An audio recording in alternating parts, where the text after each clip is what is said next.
All right, let's talk about a true icon.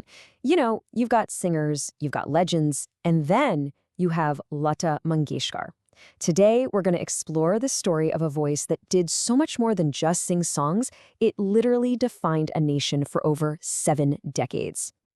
And that might sound like a huge claim, right? But honestly, it's the absolute truth. We're about to trace this incredible journey, how one single person's talent got so deeply woven into the identity, the feelings, and the entire history of a billion people. It's wild. This quote just nails it. She wasn't just some singer you put on the radio. Her voice was the literal soundtrack to life in India. Think about it. Weddings, festivals, moments of national pride, even personal sadness. She was just always there, a constant presence. So, how did she become this legend? Well, it all starts with a title that pretty much everyone in India knows her by, the Nightingale of India. That title is Swar Kokila. It means the Nightingale of Melody. And this wasn't just some catchy nickname. It was this deep recognition that her voice was something special, almost divine, really. It just perfectly captured what she was all about. But here's the thing. That divine voice had a really tough beginning. Her journey to becoming a legend, it was forged in fire, starting with a huge personal tragedy. Okay, so look at this timeline. It's pretty intense. She's born into this musical family, totally immersed in it. But then, boom, tragedy hits. Her father passes away in 1942, and suddenly, at just 13 years old, she's the one who has to support the entire family. Can you even imagine that? And then, just a year later, her first song is out. The pressure must have been absolutely off the charts. So she gets into the film industry because she has to, right? Out of necessity. But it's not like she just walks in and fits right in.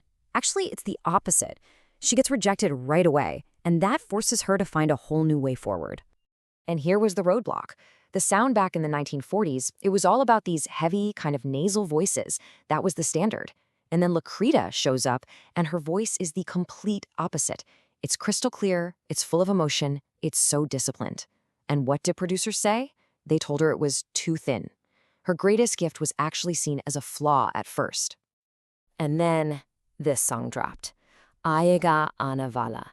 And let me tell you, this one song changed everything. It was haunting, it was beautiful, it was like nothing anyone had ever heard before. It just exploded. It became a national sensation. And almost overnight, that voice they called too thin, that became the brand new gold standard. And this wasn't just a one-hit wonder. Not even close. That breakthrough kicked off an era of complete dominance. I mean, it's something we've never really seen since in music. Her reach was so huge, it's kind of hard to wrap your head around. Just look at that number. Over 36 languages. That's staggering. It proves she wasn't just a Bollywood star. No, she was a true national voice. She was connecting with people from literally every corner of the country, in their own language. Bengali, Tamil, Marathi, you name it. She sang for everyone. And her songs, man, they weren't just chart toppers. They were cultural milestones. You had the rebellious anthem Pyar Kiya To Darna Kya. You had the patriotic song Ae Mere Vatan Ke Logo, which, by the way, famously made India's first prime minister cry.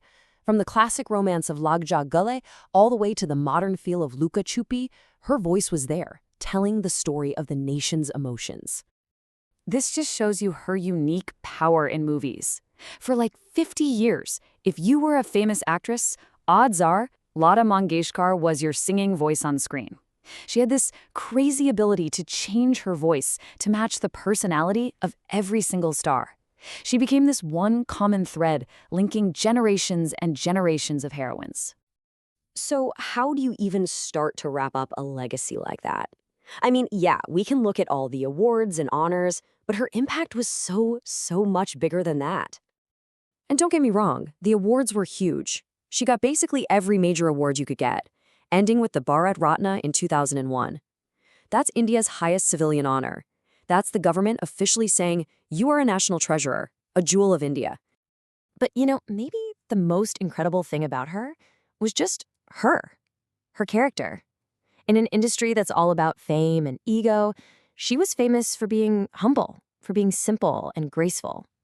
Her life was about her family and her music, and she always carried herself with this incredible dignity. So when she passed away in 2022, it felt like the whole country just stopped. The government actually declared 2 days of national mourning. I mean, that tells you everything. It was the end of an era. That voice, that constant companion for millions of people, was finally silent.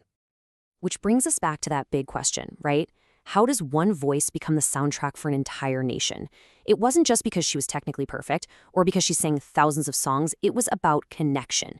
It was about emotion. It was about always being there. Lata Mangeshkar's voice didn't just entertain people. It gave a voice to their hopes, their dreams, their heartbreaks, and that's why the Nightingale's melody, well, that's going to live on forever.